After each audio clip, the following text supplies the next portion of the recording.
నీ మాట వినబడక గాలిలో వెలుగుతూ ఎప్పుడు ఆరిపోతుందో తెలియని దీపంలాగా నా ప్రాణం ఊగిసలాడుతుంది. నీ కబురు అందక ఆ చంద్రుణ్ణి నల్లని మబ్బులు కమ్మేసినట్టుగా నా లోకమంతా చీకటి కమ్మేసింది. సుడిగాలిలో పడిపడి లేచే పడవలాగా తడబడిపోతున్నాను.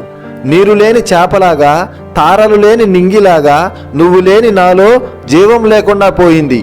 ఉప్పెనే ముంచెత్తిన ఆ ముప్పును సైతం గొప్పగా దాటేసే అంత గట్టివాడిని నేను. కానీ నీ కంటి నీటికి మాత్రం కొట్టుకుపోతున్నాను. ఇన్ని నాళ్ల మన దూరం ఒక తీయనైన విరహం.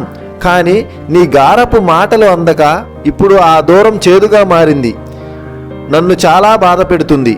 నీకు ఏం కానుక కావాలో, నిన్ను ఎంత బుజ్జగించాలో, నీ బెట్టు పోవడానికి ఏం లంచం కావాలో చెప్పు. నా చుట్టూ గాలివాన లేదు, కానీ నీటిలో మునిగిపోతున్నట్లు ఉంది. నా ప్రాణం నీ కోసం మాత్రమే వేచి ఉంది.